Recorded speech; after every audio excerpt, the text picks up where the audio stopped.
এই গল্পে বড়দের কিছু প্রাপ্ত মনস্ক কথা আছে, তাই হেডফোন ব্যবহার করা অবশ্যই কাম্য। আর ছোট বন্ধুরা, তোমরা প্লিজ আজকের এই গল্পটা থেকে একটু দূরে থেকো।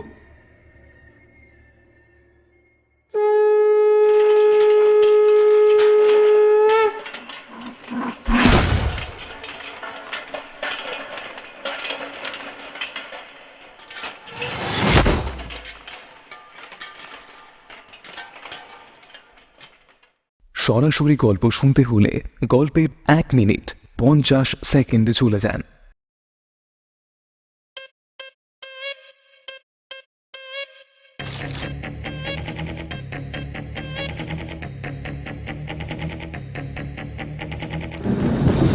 গোয়েন্দা টুনস বাই 9F10। আমাদের নতুন অ্যানিমেশন চ্যানেলকে সাবস্ক্রাইব করেছেন তো? ডেসক্রিপশনে লিংক দেওয়া রইল। আপনারা শুনছেন ডার্ক টেলস বাই 9F10।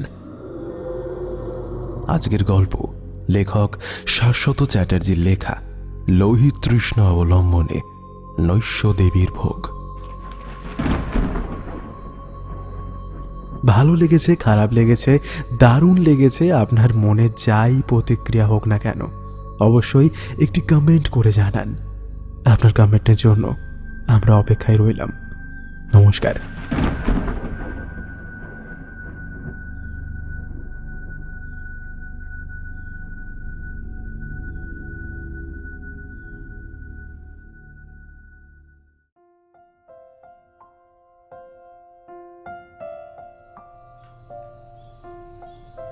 দুপুরবেলায় ফোনটা আসার পরই আনন্দে লাফিয়ে ওঠে সময়।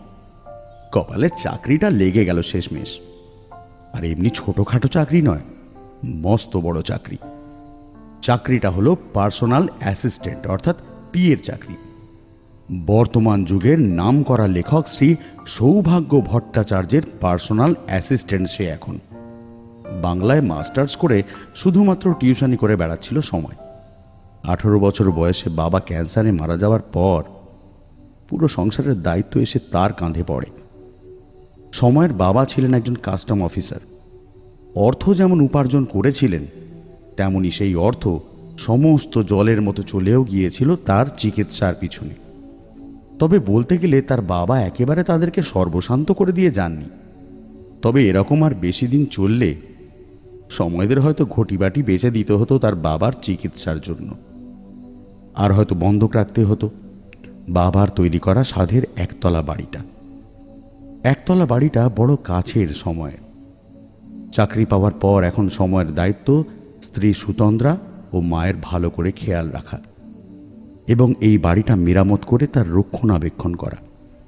সময় ঠিক করল এখন থেকে তার মাকে আর কোনো পরিশ্রম করতে দেবে না। ছোটবেলা থেকেই মায়ের দুঃখ দরদ বুঝত সময়।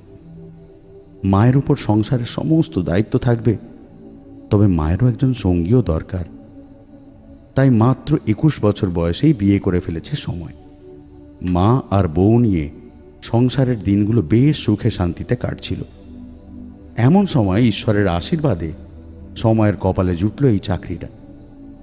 চাকরিটা পেয়েছে তাই অর্থাভাব দূর হবে শুধুমাত্র সেই খুশিতেই নয়, স্বনামধন্য সাহিত্যিক সৌভাগ্য ভট্টাচার্যের সান্নিধ্যে সে আসতে পারবে এই প্রসঙ্গটাও তার মনে আনন্দের ফুল ফুটিয়েছে। ছোটবেলা থেকেই সৌভাগ্য ভট্টাচার্যের লেখার একনিষ্ঠ ভক্ত সময়। ওনার এমন কোনো বই নেই যেটা সে পড়েনি, আর হবে নাই বা কেন। যে সাহিত্যিককে বইমেলায় একবার দেখার জন্যে লোকের ভিড় পড়ে যায়, যে সাহিত্যিকের একটা অটোগ্রাফের জন্যে লোকে দীর্ঘক্ষণ লাইনে দাঁড়িয়ে থাকতে দ্বিধাবোধ করে না, যার লেখা প্রথম বই প্রকাশের 2 দিন পরেই 100 থেকে 150 কপি গরম কেকের মতো বিক্রি হয়ে যায়, এমন একজন সাহিত্যিকের সান্নিধ্য লাভ করা, তাও আবার পার্সোনাল অ্যাসিস্ট্যান্ট হিসেবে, এটা তো আর কম সৌভাগ্যের ব্যাপার নয়। সন্ধেবেলায় একজন এসে তার হাতে অ্যাপয়েন্টমেন্ট লেটার ধরিয়ে দিয়ে গেল। লেটারটা উৎসাহ সহকারে খুলল সে। দেখল 3 দিন পরে তার জয়েনিং। 3 দিন ধরে সময় নিজের জীবনে এসব সুন্দর ভবিষ্যতের স্বপ্ন দেখল। মনে অফুরান আনন্দ নিয়ে যখন সৌভাগ্য ভট্টাচার্যের বাড়ির গেট খুলে ঢুকতেই কেয়ারটেকারের সাথে তার দেখা হলো, সময় তার নিজের পরিচয় এবং এখানে আসার বৃত্তান্ত কেয়ারটেকারকে জানাতে সে বলল, এই বাবু একটু লেখালেখি নিয়ে ব্যস্ত আছে, আপনি গিয়ে ভেতরে বসুন, আমি বাবুকে খবর দিচ্ছি। ভেতরে গিয়ে বসার ঘরে বসলো সময়। এখান থেকে সমস্ত অন্দরমহলটা পরিষ্কার দেখা যাচ্ছে। সিনেমায় বড় বড় প্যালেসের যেমন অন্দরমহল হয়, এই বাড়ির অন্দরমহলও ঠিক তেমনই। গোটা বাড়ির মেঝেতে বিদেশি মার্বেল পাথর লাগানো। সময় যে মখমলের সোফায় বসে আছে তার থেকে হাত পাঁচেক দূরে একটা ঘর রয়েছে, ওটাই সৌভাগ্য ভট্টাচার্যের লেখালেখি করার ঘর। সেই ঘরের দরজাটা ভেজানো রয়েছে, দেখে বোঝা যাচ্ছে ভেতরে এখনও ভট্টাচার্যবাবু কাজ করছেন। ঘরের ভেতর থেকে গ্রামাফোনে শ্যামা সঙ্গীত ভেসে আসছে। এর আগে মানুষটাকে টেলিভিশনের পর্দায় এবং খবরের কাগজের পাতাতেই দেখতে পেয়েছে সময়। এত কাছ থেকে দেখার সুযোগ এই প্রথম হলো সময়ের। অবশ্য শুধু আজকেই কেন, এরপর থেকে এই মানুষটার সাথেই তার ওঠা বসা হবে, এটা ভেবেই সময়ের গায়ে কাঁটা দিয়ে উঠল। খানিক বাদে তিনি নিজেই কাজ সেরে সময়ের কাছে এলেন। সময় খেয়াল করল টিভিতে বা খবরের কাগজে সৌভাগ্য ভট্টাচার্যকে যেমন দেখতে, বাস্তবে তিনি তার থেকেও বেশি সুন্দর। একেবারে দুধ সাদা গায়ের রং। বয়স 50 হলেও নিজেকে এমনভাবে নিয়ন্ত্রণ করে রেখেছেন যে তার বয়স দেখলে মনে হয় এই 34 কি 35। এই তুমিই তাহলে সময় লাহিড়ী? আজ্ঞে হ্যাঁ। প্রথমেই বলে রাখি, আপনার জন্য আমার একটা কমপ্লিমেন্ট আছে। কি ব্যাপারে?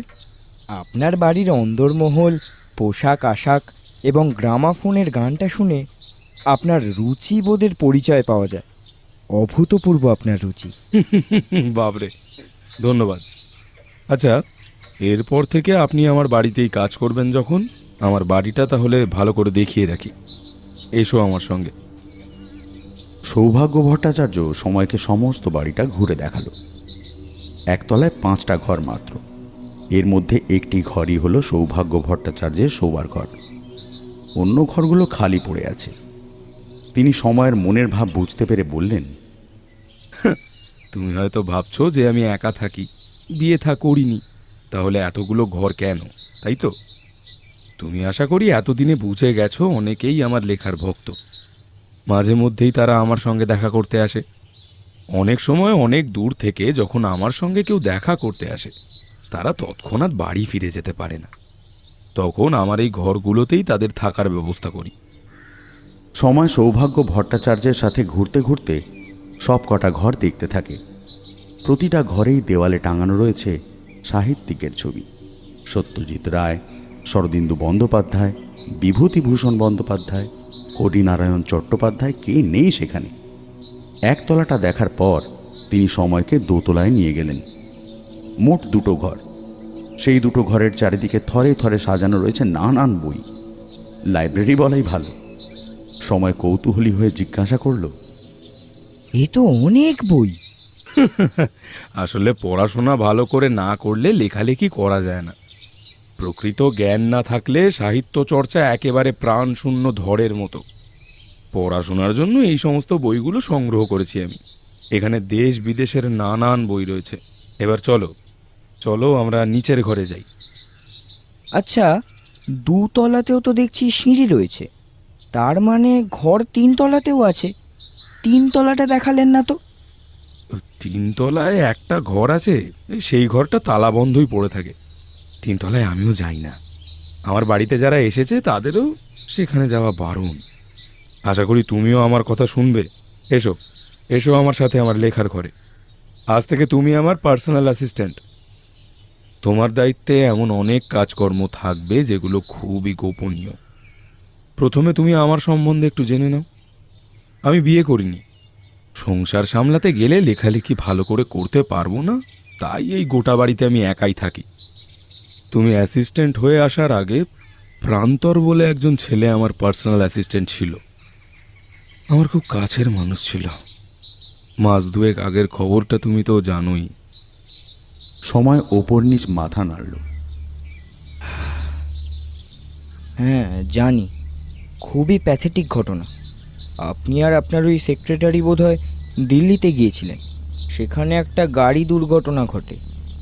আপনি বড়সড় আঘাত পেলেও প্রাণ সংশয় হয় না আপনার, তবে ওই দুর্ঘটনায় প্রান্তর মারা যায়। একদম তাই। ও আমার খুব খুব কাছের মানুষ ছিল। ও চলে গিয়ে আমাকে বুঝিয়ে দিয়েছে যে আমি ওর ওপর ঠিক কতটা নির্ভরশীল ছিলাম। আমার বয়স এখন 52 বছর।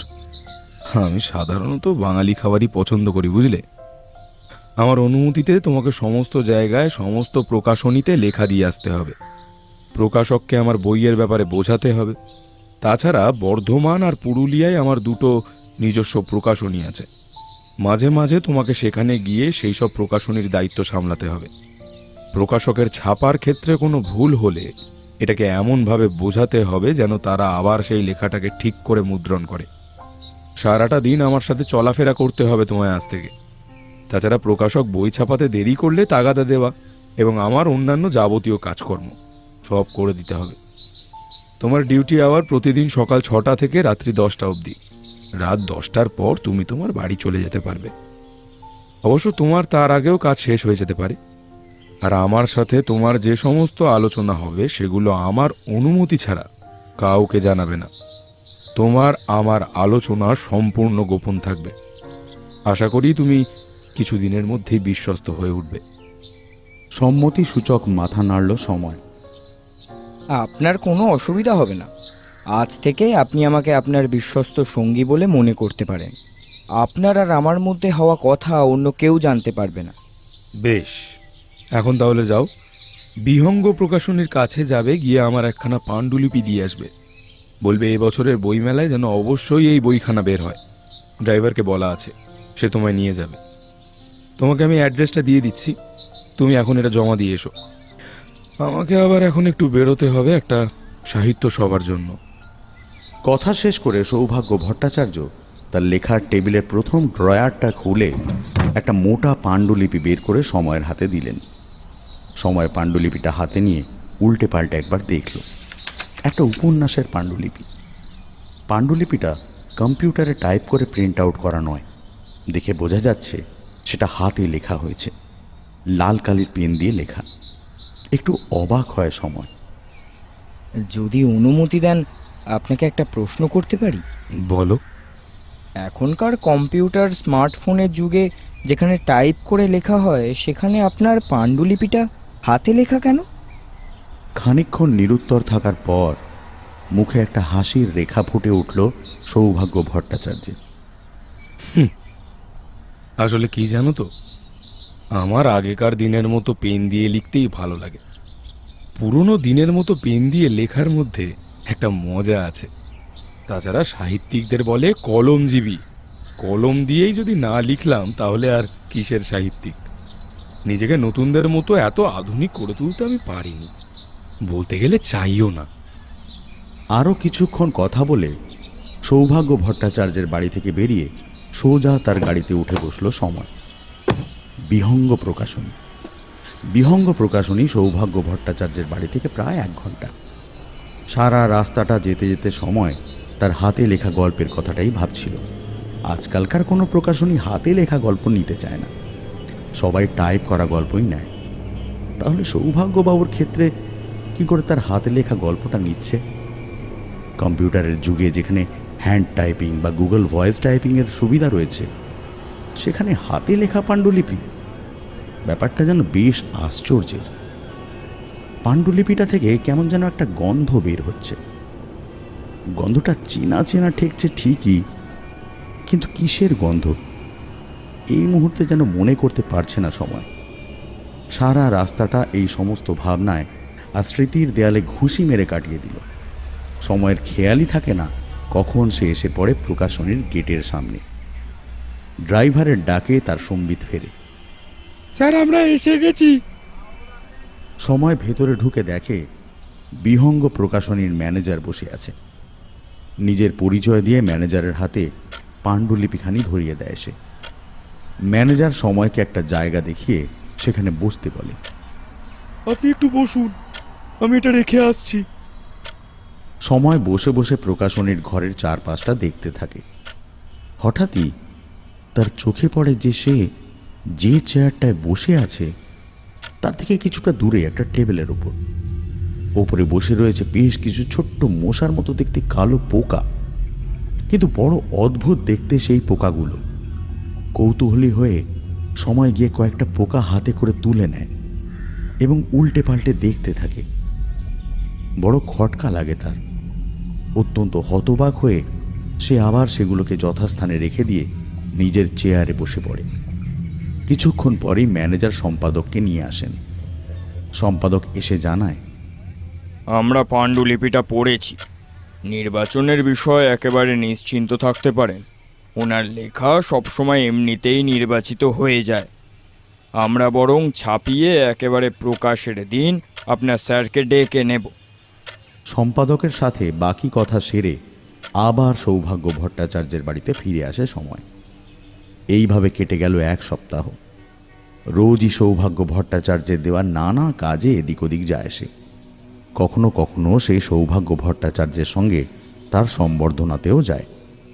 1 সপ্তাহ পর একদিন সকালে সৌভাগ্য ভট্টাচার্যের লেখার ঘরে বসে তার দেওয়া একটা পাণ্ডুলিপি কারেকশন করছিল সময়। সৌভাগ্যবাবু পাণ্ডুলিপিটা চেক করতে দিয়ে স্নানে গিয়েছিলেন। পাণ্ডুলিপিটা চেক করতে করতে হঠাৎই সময়ের মনে একটা কৌতূহল জাগল। এই সময় সৌভাগ্য ভট্টাচার্য স্নানে গেছেন। এখনই যদি একবার 3 তলার ঘরটা দেখে আসা যায় তাহলে কেমন হয়? সময়ের মন বলে উঠল, মন্দ হয় না। সেই পাণ্ডুলিপিটা টেবিলের একটা ড্রয়ারে রেখে দিয়ে সোজা চলে গেল দোতলায়। তারপর দোতলার সিঁড়ি দিয়ে সোজা সময় উঠে গেল 3 তলায়। 3 তলা উঠতে উঠতে সময়ের বারবারই মনে হচ্ছিল সৌভাগ্য ভট্টাচার্যের নিষেধ। সময়ের বুকটা ঢিপ ঢিপ করছে। সে যে নিষেধের কোনো রকম তোয়াক্কা না করেই 3 তলায় উঠছে। সৌভাগ্য ভট্টাচার্য এখন তাকে এখানে দেখতে পেলে নিশ্চয়ই আর তার অনুগত ভাববেন না, আর সময়ের প্রতি বিশ্বাস কিছুটা হলেও ক্ষুণ্ণ হবে। 3 তলার প্যাসেজটা 1 তলা এবং বেশ অন্ধকার। এর কারণ হলো প্যাসেজের শেষ প্রান্তে কেবলমাত্র একটি জানলা, আর সেটি এই দিনের বেলাতেও বন্ধ করা রয়েছে। সব মিলিয়ে বেশ গা ছমছমে পরিবেশ। সময়ের এতক্ষণ ধরে মাথায় বয়ে চলা চিন্তাগুলো এক নিমেষে দূর হয়ে গেল এক চিলতে আলো দেখে। ডান দিকে একটি মাত্র ঘর, অন্য কোনো ঘর নেই। ঘরের দরজা বন্ধ, কিন্তু ভিতরে টিউবলাইট জ্বলছে, আর সেখান থেকেই একখণ্ড আলো ঘরের আই হোল দিয়ে প্যাসেজের মধ্যে এসে পড়েছে। দরজাটার দিকে এগিয়ে যায় সময়। দরজাটার সামনে এসে দাঁড়াতে সময় দেখতে পায় দরজাটা বাইরে থেকে তালা বন্ধ। এই অন্ধকারেও তালাটা বেশ স্পষ্টই চোখে পড়ছে। তবে একটা অবাক করা বিষয় হলো তালাটা একেবারে নতুন। সৌভাগ্য ভট্টাচার্য যে বলেছিলেন 3 তলার এই ঘরটা ব্যবহার করা হয় না, তালা বন্ধ থাকে, তাহলে এই ঘরের তালাটায় তো মূর্ছে পড়ে যাওয়ার কথা, কিন্তু এটা তো একেবারে নতুন তালা। দরজার আই হলে চোখ লাগায় সময়। গোটা ঘরটা আলোতে বেশ স্পষ্ট হয়ে উঠেছে। সোজাসুজি ঘরের ভিতরে দেওয়ালটা দেখা যাচ্ছে, আর সেই দেওয়ালের উপর টাঙানো রয়েছে একটা নারী মূর্তির পোর্ট্রেট। পোর্ট্রেটটা একজন লম্বা মানুষের সমান। নারী ছবিটির পরনে আলখাল্লার মতো কালো বসন, গলায় ঝুলছে বিভিন্ন পাখির পা কেটে তৈরি করা মালা, চুল খোলা এবং উস্কো খুস্কো, হাতে বহুদিন না কাটা বিশাল বড় বড় নখ, চোখের মণি দুটো ডান দিকে তাক করা, অর্থাৎ ডান দিকে তাকিয়ে আছে পোর্ট্রেটের সেই নারী। হঠাৎ সময়ের প্যান্টের বাঁ পকেটে ফোনটা একবার বেজে উঠে থেমে যায়। হল থেকে সময় চোখ সরিয়ে মোবাইলটা বার করে দেখে নেটওয়ার্ক চলে গেছে। নেটওয়ার্ক চলে গেলে মোবাইলে এমন আওয়াজ হয়।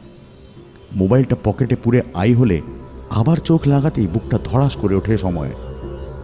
ঘরের ভেতরের পোর্ট্রেটের সেই নারীর চোখ দুটো ঘুরে গেছে। সেই দুটো এখন দরজার সোজাসুজি, অর্থাৎ সময়ের দিকে তাক করা। ছবির নারীটার মুখে ফুটে উঠেছে একটা হাসি। হাসিটা যেন স্বাভাবিক নয়, কেমন বিশ্রী, দেখলে গা গুলিয়ে ওঠে। সেটা কিভাবে সম্ভব? ওই নারীটার চোখ তো সময়ের দিকে ছিল না, ডান দিকে তাকিয়েছিল সে। তাহলে এখন চোখের মনি দুটো কিভাবে সময়ের দিকে হতে পারে? আর ছবিতে নারীর মুখে তো কোনো হাসি ছিল না, তাহলে এখন মুখে হাসি ফুটে উঠেছে কিভাবে? সময় ছিটকে দরজার সামনে থেকে পিছিয়ে আসে, আর তার পিঠ ঠেকে যায় এক মাংসল শরীরে। সময় বুঝতে পারে যে তার পেছনে কেউ দাঁড়িয়ে আছে। চমকে পিছনে ফিরে তাকাতেই সে দেখে দাঁড়িয়ে রয়েছেন সৌভাগ্য ভট্টাচার্য। তুমি এখানে কি করছো? তার গলার স্বর গম্ভীর। সময় প্রথমে খানিকটা থতমত খেয়ে গেলেও পরে নিজেকে সামলে বলল, মানে স্যার, পাণ্ডুলিপির স্পেলিং আর প্রুফ চেকিংটা করা হয়ে গেছে, তাই আপনাকে খুঁজছিলাম। বাথরুম ফাঁকা দেখে ভাবলাম হয়তো আপনি উপরে আছেন, তাই উপরে চলে এসেছি আপনাকে খুঁজতে খুঁজতে। আমি একটু বাথরুম থেকে আমার ঘরে গিয়েছিলাম। তুমি যাও, পাণ্ডুলিপিটা আমার লেখার ঘরের ড্রয়ারের মধ্যে রেখে দিয়ে আজকের মতো চলে যাও। আজকে আর তোমার কোনো কাজ নেই। সময় আর কথা না বাড়িয়ে চুপচাপ নিচে নেমে গেল। কিছুক্ষণ আগে দেখা এই বিস্ময়কর ঘটনাটা সে সৌভাগ্য ভট্টাচার্যের কাছ থেকে পুরোপুরি গোপন করে গেল। বাড়িতে ফিরে এসে বাকিটা সময় সকালের ঘটে যাওয়া ঘটনার চিন্তায় ডুবে গেল সময়। সময়ের স্ত্রী সুতন্দ্রা তাকে দেখে বেশ অবাক হয়। এই যে মশাই, কাজ থেকে ফেরার পর থেকেই তোমাকে দেখছি কিছু একটা ভেবে চলেছ। কি ভাবছো বলো তো? হ্যাঁ, ও কিছু নয়, আজ সারাদিন কি কি কাজ করলাম সেটাই পরপর মনে সাজিয়ে নিচ্ছিলাম, তাই একটু অন্যমনস্ক হয়ে পড়েছিলাম আর কি। সময় ব্যাপারটা চেপে যায়। সকালের ঘটনাটা সুতন্দ্রাকে বললে সে হয়তো ওকে বিশ্বাস করবে না, পাগল ভাববে। সেদিন রাতে ভালো করে ঘুম হলো না সময়ের। পরের দিন ভোর ভোর সময় চলে গেল সৌভাগ্য ভট্টাচার্যের বাড়িতে। ঢুকতেই বাগানের মালি রমাকান্তর সাথে দেখা হলো তার। রমাকান্ত সময়কে বলল, আগে বাবু তো বাড়িতে নেই, মর্নিং ওয়াকে গেছেন। আপনি গিয়ে ভিতরে বসুন, বাবু একটু পরেই চলে আসবেন। রমাকান্ত ফুল গাছে জল দিতে ব্যস্ত হয়ে পড়ল। আবার সময় বাড়ির ভেতরে পা বাড়ালো। সৌভাগ্য ভট্টাচার্যের লেখার ঘরে এসে গতকালের পাণ্ডুলিপিটা খোঁজার জন্য একটার পর একটা ড্রয়ার খুলতে থাকে সময়। একটা ড্রয়ার খুলতেই সময়ের চোখে পড়ল সেখানে রয়েছে সেই আগের দিনের প্রকাশনীতে দেখা মশার মতো পোকাগুলো। এবং আগের দিন যে কারণে সে অবাক হয়েছিল তা হলো এই জিনিসগুলো কোনো পোকা নয়। হাতে নিলে বোঝা যায় এগুলো খুব সূক্ষ্ম এআই চিপ, এবং আধুনিক কারিগরি বিদ্যার সাহায্যে সেগুলোকে মশার মতো দেখতে বানানো হয়েছে। মানুষের ত্বকের ছোঁয়া পেলে সেগুলো অ্যাক্টিভেট হয়ে রক্ত চুষতে থাকে। সেক্ষেত্রে মানুষের কোনো সন্দেহ থাকে না। আগের দিন কিছুটা আন্দাজ করতে পারলেও আজ সে সম্পূর্ণভাবে দ্বিধামুক্ত হয়। মাথা কাজ করে না ওর। একটা চিপ তুলে নিয়ে নিজের প্যান্টের পকেটে পুরে নেয় সময়। এবার খুঁজতেই একটা ড্রয়ার থেকে পেয়ে যায় গতকালের তার নিজের রাখা পাণ্ডুলিপিটা। বাড়িতে এসেও সেই চিপটার কথাই তার মাথায় ঘুরতে থাকে। ঘুম আসতে বেশ রাত হলো সময়। ওর পরিবারের লোক বুঝতে পেরেছিল সময় কিছু একটা নিয়ে গভীর চিন্তায় মগ্ন, তাই ওরাও আর তাকে বিশেষ বিরক্ত করল না। দুদিন পর এলো জন্মাষ্টমী, সময়ের ছুটি। তাই সেদিন সকালে সময় একবার প্রান্তর পালের বাড়িতে গেল। বাড়ির গেটে এক বয়স্ক বৃদ্ধ দাঁড়িয়েছিলেন। সময় তার দিকে হাত জোর করে বলল, নমস্কার, আমি কি ভেতরে আসতে পারি? কে আপনি? আমি সময় লাহিড়ী, সাহিত্যিক সৌভাগ্য ভট্টাচার্যের নতুন পার্সোনাল অ্যাসিস্ট্যান্ট।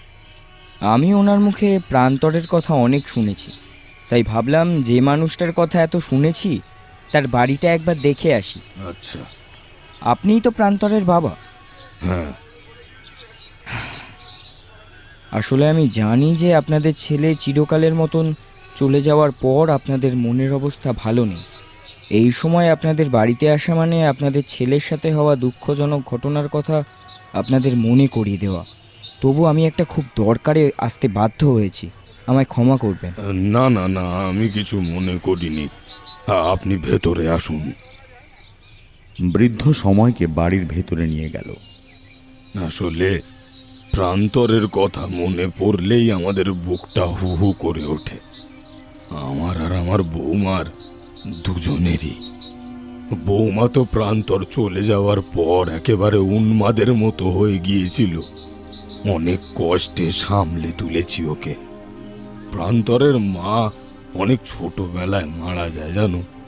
তারপর থেকে প্রান্তরকে আমি একা হাতে মানুষ করেছিলাম। পড়াশোনা শিখে বিয়ে থা করে মন দিয়ে সংসার করছিল। হঠাৎ যে কি হলো, সব লণ্ডভণ্ড হয়ে গেল। এমন যে একটা দুর্যোগ কপালে নেমে আসবে সেটা একেবারে ভাবতে পারিনি।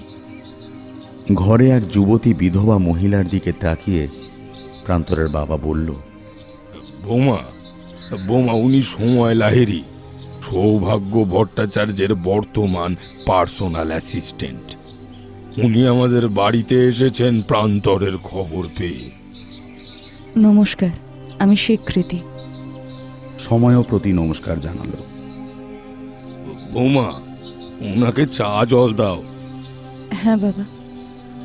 কথাটা বলে প্রান্তরের বাবা নিজের ঘরে চলে গেলেন। স্বীকৃতি সময়কে সিটিং রুমের সোফায় বসতে দিল। আরেক ঘর থেকে একটি বছর 6 বাচ্চা ছেলে বেরিয়ে এসে মা মা বলে স্বীকৃতিকে জড়িয়ে ধরল। স্বীকৃতি ছেলের মাথায় হাত বুলিয়ে বলল, তুমি এখানে চুপ করে বসো। ওই দেখো, একটা আঙ্কেল এসেছেন।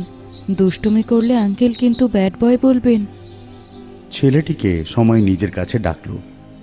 ছেলেটি সময়ের কাছে যেতেই সময় পকেট থেকে একটা ক্যাডবেরি বার করে ছেলেটার হাতে দিয়ে বলল, এই নাও, এটা তোমার জন্য। ছেলেটা ক্যাডবেরিটা নিয়ে থ্যাংক ইউ বলল সময়কে। তোমার নাম কি? কিছুক্ষণ চুপ করে থেকে ছেলেটা বলল, তৃণাঞ্জন। বলেই ছেলেটা চলে গেল তার দাদুর ঘরে। আপনি বসুন, আমি আপনার জন্য একটু চা করে নিয়ে আসি। স্বীকৃতি রান্নাঘরে চলে যেতেই সোফা থেকে উঠে দাঁড়ালো সময়। রান্নাঘরটা বসার ঘরের থেকে একটু দূরে। বসার ঘর থেকে যেমন রান্নাঘরটা দেখা যায় না, ঠিক তেমনই রান্নাঘর থেকেও বসার ঘরটা দেখা যায় না। এতক্ষণ ধরে এই সময়টাই খুঁজছিল সে। চট করে সে স্বীকৃতিদের বেডরুমে ঢুকে গেল। তার উদ্দেশ্য একটাই, যদি এই ঘর থেকে প্রান্তরের সম্বন্ধে কোনো কিছু জানা যায়। ঘরে ঢুকে সে অতি সন্তর্পণে চারিদিকের জিনিসপত্র না সরিয়ে তন্ন তন্ন করে খুঁজতে থাকে। ঘরের আলমারির নিচে একটা বাক্স পায়। সেই বাক্সের মধ্যে রয়েছে বেশ কিছু ছবি। ছবিগুলো দেখতে থাকে। হঠাৎ একটা ছবিতে তার চোখ আটকে যায়। ছবিটা দেখে চমকে যায় সময়। ছবিটা সৌভাগ্য ভট্টাচার্যের 3 তলার ঘরে রাখা সেই মহিলার ছবি। সময়ের মনে সন্দেহ তীব্র হয়ে ওঠে। তার মনে ঘনীভূত হয়ে আসে এক রহস্য, যে রহস্যের মূল সৌভাগ্য ভট্টাচার্যের বাড়ির 3 তলার ওই তালা বন্ধ ঘরে লুকিয়ে আছে বলে তার মনে হয়। ছবিটাকে মুহূর্তের মধ্যে নিজের পকেটে চালান করে দেয় সে। তারপর বাক্সটা আবার আলমারির তলায় যথাস্থানে রেখে চুপচাপ সোফায় বসে পড়ে সে। খানিকক্ষণ পর স্বীকৃতি চা নিয়ে এসে সময়কে দেয়। সময় তার নিজের কাজকর্ম ও সংসারের কথা বলে স্বীকৃতির সাথে কিছুক্ষণ গল্প করে। স্বীকৃতি বলল, আমার স্বামী প্রান্তর নিশ্চয় জীবনে ভালো কাজ করেছিল, তাইও সৌভাগ্য ভট্টাচার্যের মতো একজন লেখকের পার্সোনাল অ্যাসিস্ট্যান্ট হয়েছিল। আমি একটা ছোটোখাটো চাকরি করি ঠিকই, কিন্তু আমাদের ভরণ পোষণের ভার সৌভাগ্য ভট্টাচার্য নিয়েছেন। উনি প্রতি মাসে মোটা টাকা পাঠিয়ে দেন আমাদের। প্রান্তরকে হারানোর আফসোসটা উনি মন থেকে মেনে নিতে পারেন না। উনি বুঝেছিলেন প্রান্তর না থাকলে আমরা ভেসে যাব। সেই জন্যই প্রতি মাসে আমাদের টাকা পাঠান। ওনার মতো মানুষ সত্যিই পৃথিবীতে হয় না। চা শেষ করে উঠে পড়ল সময়। আবার আসবেন সময় পেলে। আপনার সাথে আলাপ করে ভালো লাগলো। সেদিন রাতে সময়ের কাছে সৌভাগ্য ভট্টাচার্যের বাড়ি থেকে জরুরি তলব আসে। সৌভাগ্য ভট্টাচার্য তাকে নাইট ডিউটিতে ডেকেছেন। পরের দিন সকালে সময়কে তাঁর সাথে একবার দিল্লি যেতে হবে, লেখালেখি ও প্লট সংক্রান্ত কাজে। রাতটা সময় তার বাড়িতেই যেন কাটায়। বাড়িতে এসে কিছুক্ষণ সুতন্দ্রাকে সময় দিয়েই রাত্রির 9টা নাগাদ সময় রওনা হলো সৌভাগ্য ভট্টাচার্যের বাড়িতে। লেখার ঘরে এসে ঢুকতেই সৌভাগ্য ভট্টাচার্য তাকে বলে উঠল, এসো এসো, কাল আমাদের দিল্লি যেতে হবে। আমি একাই চলে যেতে পারতাম, কিন্তু মনে হলো তোমাকেও সঙ্গে করে নিয়ে যাই। তুমি নিজেই জানো না এই কদিন তুমি আমার ওপর কি জাদু করেছো। তোমাকে ছাড়া যেন আমার এক মুহূর্ত চলছে না। আজকে রাতটাও তাই তোমাকে আমার কাছেই ডেকে নিলাম। দুজনে একসঙ্গে রাতটা কাটিয়ে কাল সকালে বেরিয়ে যাব। এখন রাতের খাওয়া দাওয়া সেরে নেওয়া যাক। আমার রাঁধুনি বেশি করেই রাতের সমস্ত রান্না বান্না করে বাড়ি চলে গেছে। সৌভাগ্য ভট্টাচার্য ঘর থেকে বেরিয়ে রান্নাঘরের দিকে যাচ্ছিলেন, কিন্তু সময় তাকে বাধা দিল। আরে আমি থাকতে আপনি কেন কষ্ট করে খাবার বেড়ে আনবেন? আমি রান্নাঘরে গিয়ে সমস্ত খাবারগুলো নিয়ে এসে ডাইনিং টেবিলে সার্ভ করে দিচ্ছি। তুমি খাবার সার্ভ করবে? আরে তুমি আমার পার্সোনাল অ্যাসিস্ট্যান্ট, তা বলে এই কাজগুলো তুমি করবে? এটা কি ভালো দেখাবে বলো তো? আরে আপনার জন্য যখন অন্যান্য সমস্ত কাজগুলো করছি, এই কাজটাও করতে পারবো। আর আপনার জন্য কাজ করতে আমার ভালোই লাগে। তাছাড়া বাড়িতেও আমি অনেক সময় নিজে খাবার সার্ভ করে থাকি। ঠিক আছে, তোমার যখন ইচ্ছে করছে তাহলে তুমিই করো। রান্নাঘরে এসে সময় খাবারগুলো কাঁচের প্লেটে বাড়তে থাকে। রুটি, তরকারি আর পায়েস। একটা থালায় নিজের জন্য খাবার বাড়ে, আর একটা সৌভাগ্য ভট্টাচার্যের জন্য খাবার সাজিয়ে নেয়। একবার রান্নাঘরের দরজার দিকে তাকায় সময়। দরজার বাইরে কেউ নেই। সময় পকেট থেকে একটা শিশি বের করে ঢাকনাটা খুলে ভেতর থেকে 5টা সাদা ট্যাবলেট সৌভাগ্য বাবুর জন্য বাড়া পায়েসের বাটির মধ্যে ঢেলে দেয় সে। মিনিট খানেকের মধ্যেই ট্যাবলেটগুলো মিশে গেল। সময়ের পরিকল্পনা সফল হয়েছে। সে পেরেছে সৌভাগ্য ভট্টাচার্যের শোয়ার ঘর থেকে চুরি করা তার ঘুমের ওষুধের শিশিটা থেকে 5টা ট্যাবলেট পায়েসের মধ্যে মিশিয়ে দিতে। সৌভাগ্যবাবু যদি গভীর ঘুমে না তলিয়ে যায়, তাহলে তার কাজটা করা সম্ভব হবে না। ওনার গাঢ় ঘুম হওয়াটা অত্যন্ত জরুরি। যখন তিনি ঘুমোবেন, তখনই সে বের করবে 3 তলার ঘরের রহস্য। ডাইনিং টেবিলে খেতে বসে সৌভাগ্য ভট্টাচার্য তৃপ্তি করে পায়েসটা খেলেন। খাওয়া দাওয়ার পর উনি চলে গেলেন তার নিজের ঘরে শুতে, আর সময় ওনার বাড়ির আরেকটা ঘরে শুতে গেল। বিছানায় শোবার কিছুক্ষণের মধ্যেই বাড়ির আলো নিভে গেল। আধ ঘন্টা চুপচাপ শুয়ে থাকার পর সময় উঠল বিছানা ছেড়ে। তারপর পা টিপে টিপে অতি সন্তর্পণে সৌভাগ্য ভট্টাচার্যের ঘরে গিয়ে উঁকি মারল সে। তিনি বেহুঁশে ঘুমোচ্ছেন। মনে মনে একটা স্বস্তির নিঃশ্বাস ফেলে পকেট থেকে টর্চ বার করে সে আলো ফেলে সোজা চলে যায় 3 তলার সেই ঘরটার সামনে। ঘরের দরজার সামনে এসে পকেট থেকে একটা ছোট্ট চাবি বার করে সময়। একদিন সময় সৌভাগ্য ভট্টাচার্যের অগোচরে এখানে এসে তালার মাপটা নিয়ে চাবি বানিয়েছিল। সেই চাবিটা দিয়েই আজ সে দরজাটা খুলেছে। দরজাটা খুলে ঘরে ঢুকে আলো জ্বালতেই সময়ের গা শিউরে উঠল। ঘরে শুধুমাত্র সেই নারী মূর্তিটির ছবিই নয়, ঘরের চতুর্দিকে রয়েছে বিভৎস বিকট দেবদেবীর ছবি। সেদিন দরজার আইহোল দিয়ে এই ছবিগুলো চোখে পড়ছিল না। ঠিক যেন মনে হচ্ছে এটা ঘর নয়, কোনো মিউজিয়ামের একটা ঘরের মধ্যে এসে ঢুকে পড়েছে সময়। ঘরের ডান দিকের দেওয়ালটা সদ্য প্লাস্টার করানো হয়েছে। চারিদিকটা দেখতে দেখতে হঠাৎই সময়ের চোখে পড়ল সে যেখানে দাঁড়িয়ে আছে সেইখান থেকে তার সোজাসুজি দেওয়ালটার দিকে সেখানে দেওয়ালের প্লাস্টার থেকে বেরিয়ে আছে কবজি পর্যন্ত একটা হাত। হাতটা প্রায় কঙ্কালসার হয়ে গেছে। কবজিতে রয়েছে একটা সোনালী ঘড়ি। ঘড়িটা দেখা মাত্রই সময়ের শরীরে যেন বিদ্যুৎ খেলল। হাতটাকে ভালো করে চিনতে পারল সময়। সে নিশ্চিত এটা প্রান্তর পালের হাত। ছিটকে পিছিয়ে আসে সময়। তার মাথায় এখন অনেক কিছু ঘুরপাক খাচ্ছে। ঠিক সেই মুহূর্তে পিছন দিক থেকে তার মাথায় সজোরে রড দিয়ে আঘাত করলো কেউ। কোনো কিছু ভালোভাবে দেখতে পাওয়ার আগেই দিক বেদিক জ্ঞান শূন্য হয়ে মাটিতে পড়ে গেল সময়। কতক্ষণ অচেতন অবস্থায় ছিল সেটা জানে না সে। যখন তার জ্ঞান ফিরল, দেখল সেই ঘরের এক পাশে মাটিতে লুটিয়ে পড়ে আছে সে, আর অপর প্রান্তে দাঁড়িয়ে আছে সৌভাগ্য ভট্টাচার্য, হাতে মোটা লাঠি। বুঝতে পারল এই লাঠিটা দিয়েই সৌভাগ্য ভট্টাচার্য তার মাথায় মেরেছে। হাসতে হাসতে তিনি বললেন,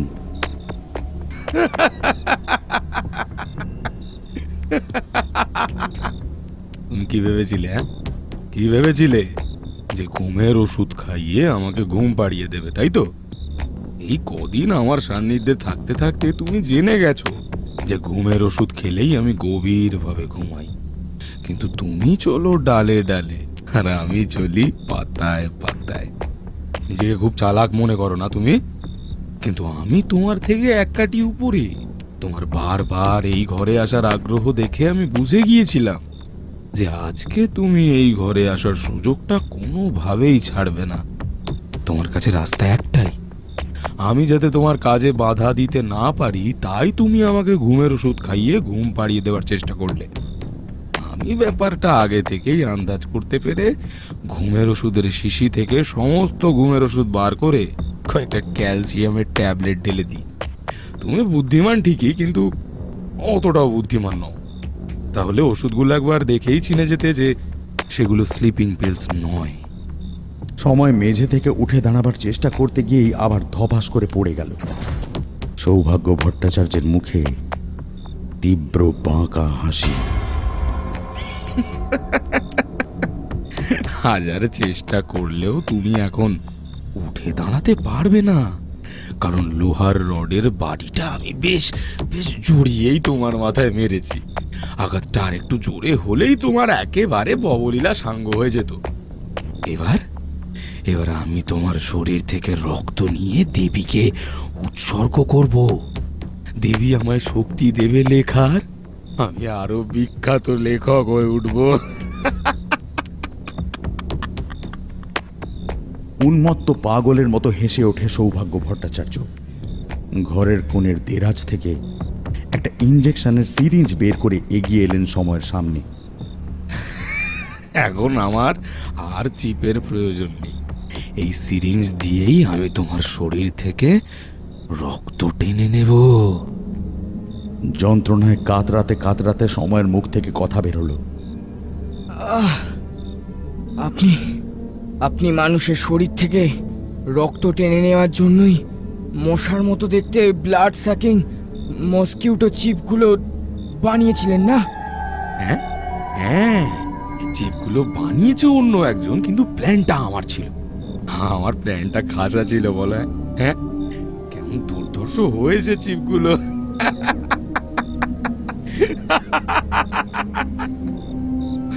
আমার বাড়িতে এরকম আরো অনেক চিপ আছে।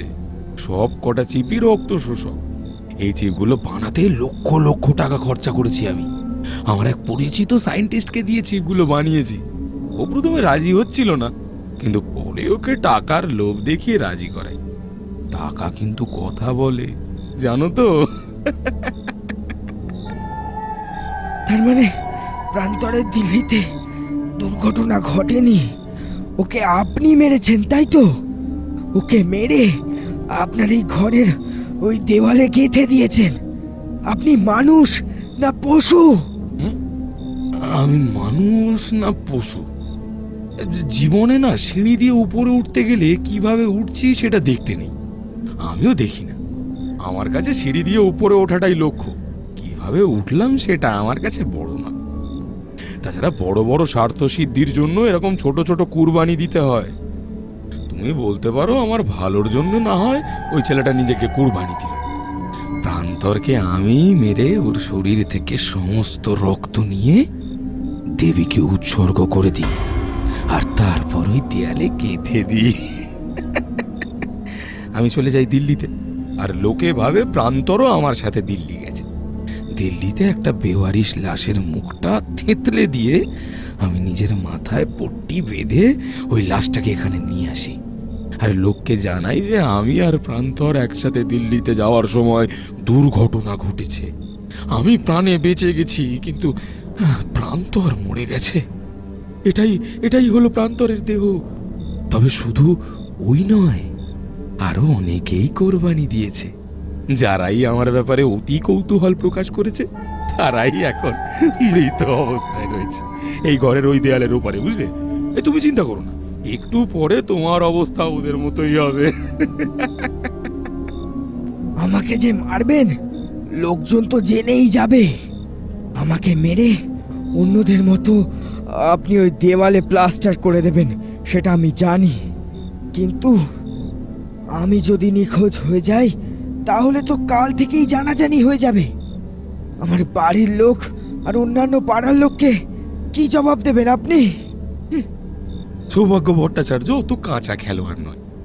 যেভাবে আমি প্রান্তর আর বাকি সবাইকে মেরে তাদের ব্যাপারটা ধামাচাপা দিয়েছি, সেই একইভাবে তোমার কেসটাও ধামাচাপা দেব। আজকে যে তুমি আমার বাড়িতে এসেছো, এটা আমার চাকর বাকর পাড়া প্রতিবেশী কেউ জানে না, শুধু তুমি আর তোমার বাড়ির লোক জানে। তোমাকে মেরে গুম করে মানে ওই দেওয়ালে গেঁথে দেবো। কাল সকালে তোমার বাড়ির লোককে খবর দেব তুমি আজকে এখানে আসোইনি। আমি অপেক্ষা করে করে সকালবেলায় ফোন করতে বাধ্য হয়েছি। তোমার ফোনে ফোন করেছিলাম, কিন্তু তোমার ফোন বলছে সুইচড অফ। আমার একজন সহকারী আছে জানো, তুমি তাকে দেখোনি, কিন্তু সে তোমায় প্রতিটা দিন প্রতিটা মুহূর্ত লক্ষ্য করেছে। আমার আদেশে সে তোমাকে চোখের আড়াল হতে দেয়নি। তুমি জবে থেকে আমার এখানে জয়েন করেছো তখন থেকেই আমি ওকে তোমার পেছনে লাগিয়েছি। প্রথম তোমার ভাবগতিক বুঝতে পারছিলাম না, কিন্তু পরে তোমার মতলব আমার কাছে পুরোপুরি ক্লিয়ার হয়ে যায়। ও শুধু তুমি নয়, প্রান্তর এবং যারা যারা আমার এই গোপন কাণ্ড কারখানার কথা জানতে পেরেছিল তাদের সবার পেছনেই নজর রেখেছিল, বুঝলে? জানতে পেরেছিল কেন বলছি সেটা তুমি বুঝেছো? কারণ তারা পাস্ট টেন্স, তারা এখন কেউ আর ইহ জগতে নেই। সবাই এখন এই ঘরের ওই দেওয়ালের ওপারে রয়েছে। আমার সেই সহকারীর একটা অদ্ভুত ক্ষমতা আছে। ওকে কোনো গলা রেকর্ড করে বা সামনাসামনি শোনালে ও সেই গলার হুবহু নকল করতে পারে, যাকে বলে মিমিক্রি। প্রথম দিন তোমায় যে প্রকাশনীতে পাঠিয়েছিলাম, সেই লোকটাও কিন্তু আমার সঙ্গে যুক্ত। বলতে পারো এটা একটা বড় র্যাকেট, আর এই র্যাকেটের মাস্টার মাইন্ড কিন্তু আমি।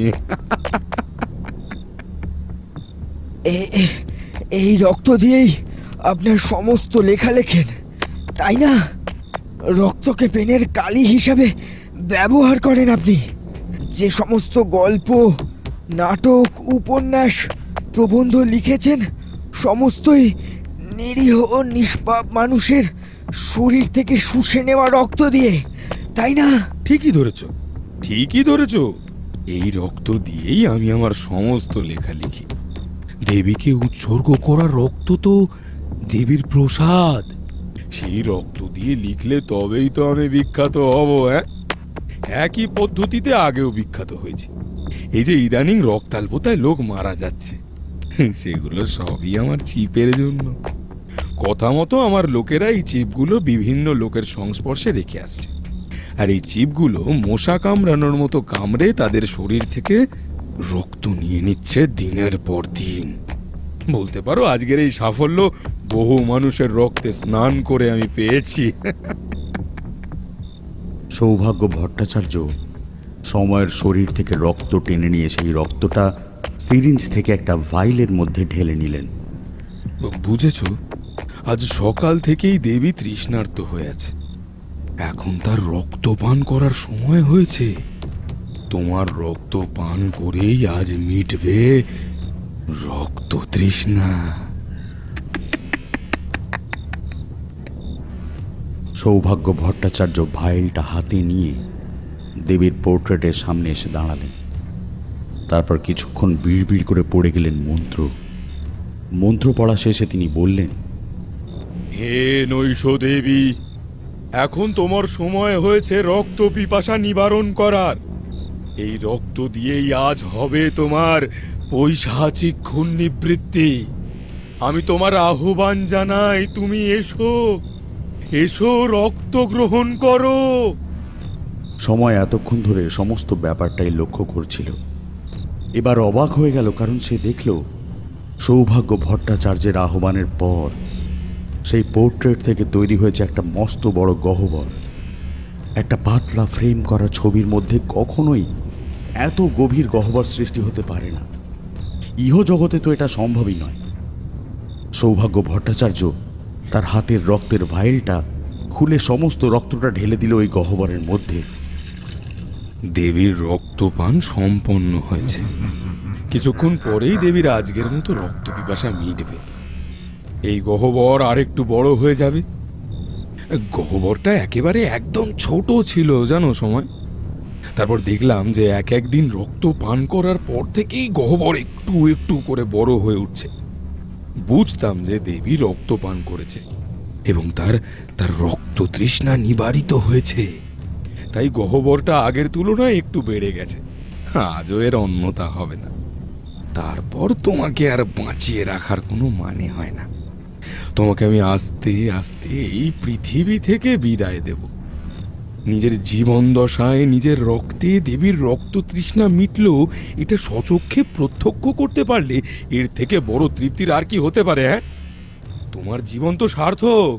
আর বেঁচে থাকার কি মানে এই জীবনে? হ্যাঁ, সামনে ছবির নিচে থাকা একটা ড্রয়ার থেকে একটা পিস্তল বার করলেন সৌভাগ্য ভট্টাচার্য। পিস্তলের মুখে সাইলেন্সার লাগালেন। তারপরে এগিয়ে এসে পিস্তলটা সময়ের কপালে ঠেকিয়ে বললেন, হে বন্ধু, বিদায়। পরপারে ভালো থাকবে। আচ্ছা দাঁড়াও, আর একটু অপেক্ষা করো। যাওয়ার আগে বরঞ্চ দেখেই যাও গহ্বরটা বড় হলো কিনা। এতক্ষণে সেটা বড় হয়ে গেছে, বুঝলে। দাঁড়াও, আমি দেখে আসি, তারপর তোমাকে পৃথিবী থেকে বিদায় দেবো, ঠিক আছে?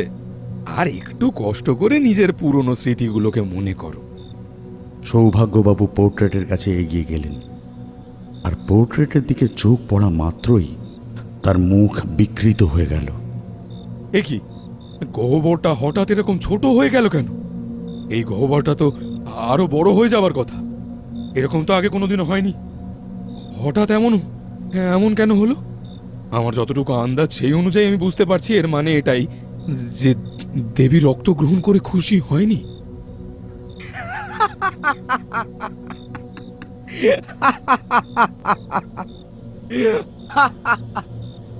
হঠাৎ পিছন থেকে ব্যঙ্গাত্মক হাসি শুনতে পেলেন। সময় হাসছে। রাগে গজরাতে গজরাতে তিনি সময়কে উদ্দেশ্য করে বললেন, এই সালা, এইরকম হাসছিস কেন? মরার আগে খুব হাসি পাচ্ছে না? মরার সময় আমার নয়, আপনার এসেছে সৌভাগ্যবাবু। দেবী আপনার ওপর অসন্তুষ্ট হয়েছে। কেন কেন কেন কেন হ্যাঁ কেন? আর কি করে বুঝলে তুমি যে দেবী আমার উপর অসন্তুষ্ট হয়েছে? আপনি এতদিন যেসব মানুষের শরীর থেকে রক্ত নিয়েছিলেন, যাদের রক্ত আপনি দেবীকে উৎসর্গ করেছেন, এবং রক্ত দিয়ে গল্প উপন্যাস লিখেছেন, যাদের রক্ত শূন্য শুকনো মৃতদেহগুলো রয়েছে ওই ঘরের দেওয়ালের মধ্যে গাঁথা, তাদের সবার রক্ত ছিল বিশুদ্ধ রক্ত। কিন্তু আমার রক্ত দূষিত। আর কোনো অতি প্রাকৃতিক দেবদেবী কখনো দূষিত রক্ত পান করেন না। সে শুভ শক্তির দেবী হোক বা অপদেবী। প্রথম দিন যেদিন ওই ঘরের বন্ধ দরজায় আই হোল দিয়ে যখন ঘরের ভিতরে দেবীর ছবিটা আমি দেখেছিলাম, তখনই আমি বুঝেছিলাম এই দেবী কোনো অপদেবী, শয়তানের অংশ। কোনো শুভ শক্তির দেবী কখনো রক্ত বলি চায় না। রক্ত চায় কেবল অশুভ শক্তির দেবী অপদেবী। আপনি লেখক সমাজের কলঙ্ক। প্রচুর মানুষের লাশের ওপর দিয়ে হেঁটে নিজের স্বার্থ সিদ্ধি করেছেন আপনি। অপদীপীকে সন্তুষ্ট করে নিজের নাম অর্জন করতে আপনি অনেক মানুষের প্রাণ নিয়েছেন। আর নয়, এবার আপনার পাপের শাস্তি আপনি পাবেন। আপনি যখন একটু আগে আমার শরীর থেকে রক্ত নিলেন, তখন আমি আপনাকে বাধা দিলাম না। কেন জানেন? কারণ আমি আগে থেকেই এটা আন্দাজ করতে পেরেছিলাম যে আমার দূষিত রক্ত আপনার ওই দেবী কখনোই গ্রহণ করবেন না। বরং দূষিত রক্ত দেবীকে উৎসর্গ করলে উনি কুপিত হবে যে ওই অপদেবীর নিত্য উপাসক তার উপর, অর্থাৎ আপনার উপর। না, এটা কিছুতেই হতে পারে না। আমার দেবী আমার ওপর কখনোই কুপিত হতে পারে না, কখনোই না। এটাই সত্যি। আপনার পাপের জন্য নিজের ভুলেই আপনি আজ আপনার আরাধ্যা অপদেবীকে অসন্তুষ্ট করেছেন। এর ফল আপনি শীঘ্রই পাবেন। পাপের শাস্তি পেতে এবার আপনি প্রস্তুত হন। সময়ের কথা শেষ হতে না হতেই তারা দেখল যে দেওয়ালে গাঁথা রয়েছে বহু মানুষের রক্তশূন্য লাশ, সেই দেওয়ালে চিড় ধরতে শুরু করেছে। সৌভাগ্যবাবু ভয়ে পিছিয়ে আসতে থাকেন।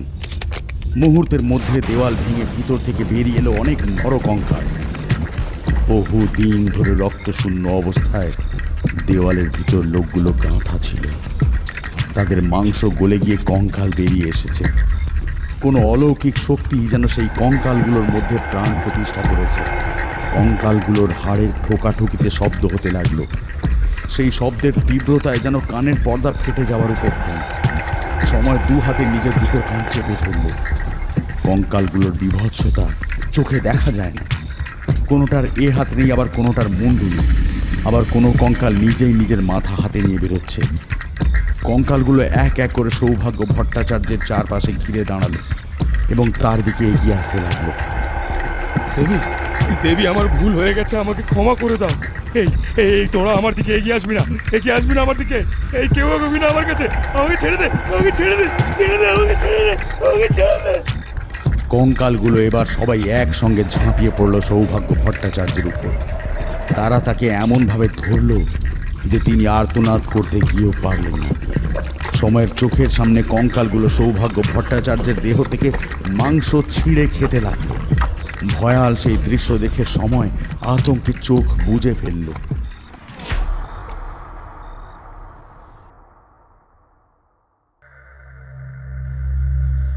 মিনিট পাঁচেক পর সময় যখন চোখ খুলল, তখন তাঁর দেহটা একটা বড় রক্ত মাংসের পিণ্ডতে পরিণত হয়েছে। কঙ্কালগুলো তাদের কাজ শেষ হতেই মাটিতে পড়ে থাকা ওই মাংসপিণ্ডটা নিয়ে সকলে অদৃশ্য হয়ে গেল। ভোর হয়ে এসেছে। দেবীর ছবিটা হাতে করে নিয়ে নিচে নেমে যায় সময়। বাড়ি ফিরে এসে সময় দেখল সুতন্দ্রা আর তার মা ঘুমোচ্ছে। তাদেরকে আর না ডেকে হাতে ধরা দেবীর ছবিটা ঘরে আলমারির পিছনের ফাঁকটায় লুকিয়ে রাখল। সর্বনাশা জিনিস এই ছবিটা। সুতন্দ্রা ও মাকে এই ছবির কথা জানানো যাবে না। কালকের মধ্যেই ছবিটা সকলের অগোচরে পুড়িয়ে ফেলতে হবে। মাথার যেখানে আঘাত লেগেছে সেখানে ঠান্ডা জলে কাপড় ভিজিয়ে মাথায় দিতে একটু স্বস্তি বোধ করলো সময়। খুব বেশি জোর লাগেনি। আজ বিকেলের মধ্যেই বোধহয় ঠিক হয়ে যাবে। গতকাল রাতে সময় যে সৌভাগ্য ভট্টাচার্যের বাড়িতে গিয়েছিল সেটা তার বাড়ির রাঁধুনি ও মালি কেউ জানত না। সুতরাং সৌভাগ্য ভট্টাচার্যের নিখোঁজের পিছনে সময়ের উপর সন্দেহের তীরটা কখনোই আসবে না। দুপুরবেলায় টিভিতে খবরে তার নিখোঁজের খবরটা পেল সময়ের বাড়ির লোকজন।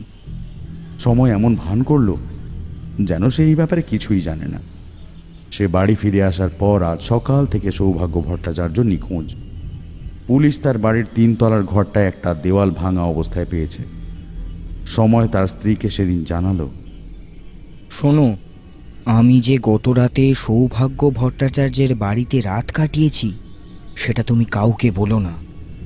আমার মনে হচ্ছে পুলিশ জিজ্ঞাসাবাদের জন্য আমাদের বাড়িতে আসবে।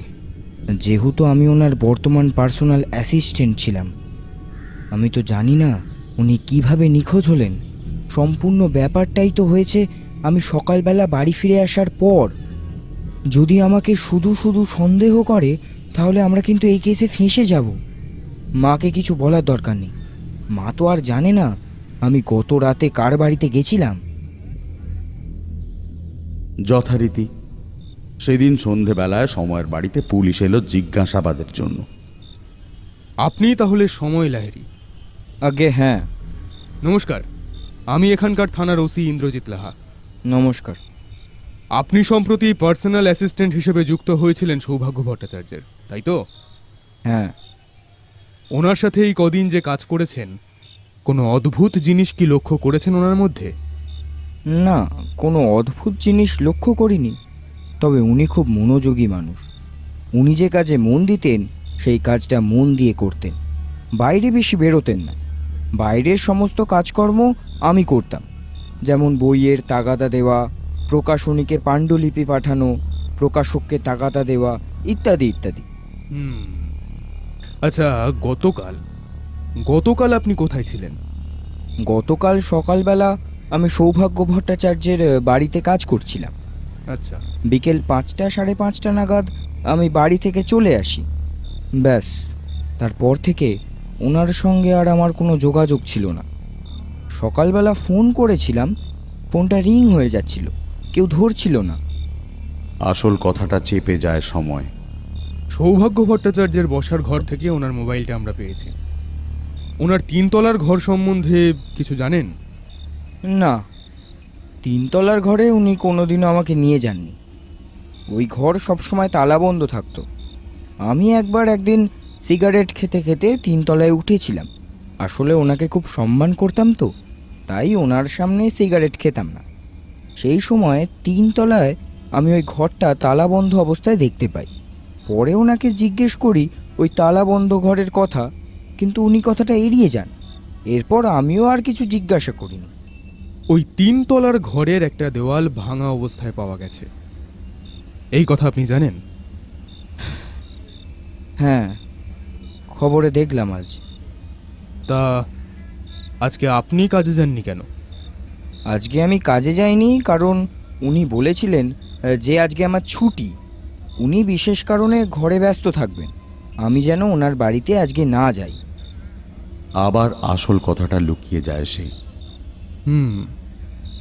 ঠিক আছে, আমি এখন আসি। প্রয়োজনে আবার আসতে পারি, বা আপনাকেও দরকার হতে পারে। কেমন? ঠিক আছে। এরপর কেটে গেছে 4-5 দিন। একদিন সকালবেলায় ঘুম থেকে উঠে সুতন্দ্রা চায়ের জল চাপাতে রান্নাঘরে যেতেই চিৎকার করে উঠল। সময় বিছানা থেকে উঠে রান্নাঘরে গিয়ে দেখল রান্নাঘরে পড়ে আছে ছোট ছোট অনেক কাঁচের টুকরো, আর ঘরের এক কোণায় উবু হয়ে বসে ডান পায়ের চেটোটা শক্ত করে ধরে ব্যথায় চিৎকার করছে সুতন্দ্রা।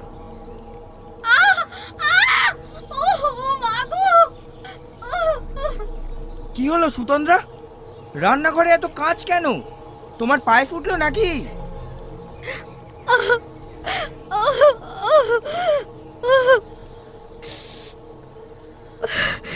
আর বলো না, কালকে গ্যাসের পাশে ওই সিঙ্কের ওপর একটা কাঁচের গ্লাস রেখেছিলাম। রাত্রিবেলা বোধহয় সেই গ্লাসটাই পড়ে ভেঙে গেছে। উফ, কাঁচ ছড়াছড়ি হয়ে গেছে। দেখো না, সকালে উঠে রান্নাঘরে ঢুকতেই কাঁচের টুকরো পায়ে ঢুকে পাটা আমার পুরো কেটে গেল। ইতিমধ্যে সুতন্দ্রার পা থেকে রক্ত গড়িয়ে পড়ছে মাটিতে। ইস, এ বাবা, এ তো দেখছি অনেকটাই কেটে গেছে তোমার। আজকে আর চা বানানোর দরকার নেই, যাও একটা রিক্সা ডেকে দিচ্ছি, তুমি ডাক্তারখানায় গিয়ে একটা টিটেনাস নিয়ে এসো। কাঁচে কাটা, যে কোনো মুহূর্তে সেপটিক হয়ে যেতে পারে। আমি তোমার সঙ্গে যেতে পারতাম, কিন্তু আমার ঘরে একটু কাজ আছে, তাই তোমাকে একাই যেতে হবে। মিনিট 5 মধ্যে পাড়া থেকে একটা রিক্সা ডেকে নিয়ে স্ত্রীকে একাই ডাক্তারখানায় পাঠিয়ে দেয় সময়। তারপর ফিরে এসে রান্নাঘরের সমস্ত টুকরো কাঁচ পরিষ্কার করতে থাকে। কাঁচের টুকরোগুলো পরিষ্কার করতে করতে তার চোখ যায় মেঝেতে পড়ে থাকা রক্তের দিকে। সুতন্দ্রার পায়ে অনেকখানি কেটেছে। মেঝেতে পড়ে আছে তার গাঢ় লাল রক্ত। কাঁচগুলো পরিষ্কার করে ফেলে দিয়ে এসেই মেঝেতে পড়ে থাকা রক্তের সামনে এসে বসলো সময়। তারপর কিছুটা রক্ত তুলে নিজে হাতের মধ্যে লাগিয়ে নিজের মুখে মাখতে লাগলো আর উন্মাদের মতো বলতে লাগলো, রক্ত রক্ত এই তো রক্ত পেয়েছি। রক্ত, কতদিন রক্তের স্বাদ পাইনি। আমার রক্ত চাই, রক্ত চাই, আমার রক্ত চাই। উন্মাদের মতো হাসতে লাগলো সময়। মেঝেতে পড়ে থাকা রক্তটাই যেন নেশা ধরাচ্ছে সময়কে। সময় যেন মেতে আছে রক্তের অপার্থিব মাদকতায়। সঙ্গে সঙ্গে নিচে থেকে সমস্ত রক্ত তুলে নিয়ে সে একটা বোতলের ছিপিতে ঢালল। তারপর ছিপিটা হাতে করে নিয়ে রান্নাঘর থেকে বেরিয়ে শোবার ঘরের দিকে গেল সময়। শোবার ঘরে ঢোকার আগে একবার মায়ের ঘরটা উঁকি মেরে দেখে নিল সময়। মা নিশ্চিন্তে ঘুমোচ্ছে। ঘরে এসে আলমারির পিছন থেকে দেবীর ছবিটা বার করলো সময়। তারপর দেবীর পায়ে লাগিয়ে দিল ছিপির সমস্ত রক্তটা। মা, মা গো, তুমি প্রসাদ গ্রহণ করো মা। তোমাকে দুদিন ধরে প্রসাদ দিতে পারিনি, আজকে দিলাম। মা, মা গো। গতকাল রাতের কথা। গতকাল রাতে যখন সবাই শুয়ে পড়েছে, ঠিক সেই সময় বিছানা থেকে উঠে চুপি চুপি রান্নাঘরে এসে আলো জ্বালিয়ে সিঙ্কের উপর রাখা ওই কাঁচের গ্লাসটি নোড়া দিয়ে ভেঙে টুকরো টুকরো করে মেঝেতে ছড়িয়ে দেয়। গ্লাসটা খুব সতর্কভাবে টুকরো করে যাতে কোনো শব্দ না হয় কাঁচ ভাঙার। রান্নাঘরের মেঝেতে কাঁচগুলো ছড়িয়ে দিয়ে অতি সন্তর্পণে ওখান থেকে বেরিয়ে এসে আবার নিজের বিছানায় শুয়ে পড়ে সময়। বিছানায় শুয়ে মনে মনে ভাবতে থাকে, পরের দিন ভোরবেলায় সুতন্দ্রা যখনই চা করার জন্য রান্নাঘরে যাবে, তখনই কাঁচের টুকরোগুলো তার পায়ের মধ্যে ঢুকে যাবে এবং পা কেটে রক্ত বেরোবে। সময় তাকে ডাক্তারখানায় পাঠিয়ে দিয়ে রক্তটা তুলে দেবে দেবীর পায়ে। দেবীকে উৎসর্গ করবে তার প্রসাদ, রক্ত। সময় ছবিটাকে গতকাল পুড়িয়ে দিতে গিয়েও পুড়িয়ে দিতে পারেনি। সে ছবির দিকে এক দৃষ্টে তাকিয়েছিল। তার মনে হচ্ছিল সে যেন দেবীর বশ হয়ে যাচ্ছে। ধীরে ধীরে সে হয়ে উঠছে দেবীর শিকার। দেবী যেন বলতে চাইছে, রক্ত চাই, রক্ত চাই। সময় যখন এই চিন্তার ঘোর কাটিয়ে উঠল, সে দেখল সমস্ত রক্ত ছবি থেকে অদৃশ্য হয়েছে। অর্থাৎ দেবী শুষে নিয়েছেন রক্ত। মুখে একটা বাঁকা হাসি ফুটে উঠল সময়। তার মন বলে উঠল, এবার সে সত্যিই হয়েছে দেবীর বশ। ঠিক তক্ষুনি ঘরের দেওয়ালে ঝুলন্ত ক্যালেন্ডারের পিছন থেকে একটা টিকটিকি শব্দ করে উঠল। Tick tick tick.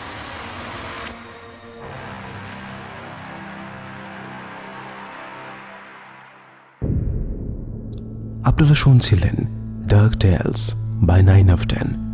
আজকের গল্প লেখক শাশ্বত চ্যাটার্জির লেখা লোহিত তৃষ্ণা অবলম্বনে নৈশ দেবীর ভোগ।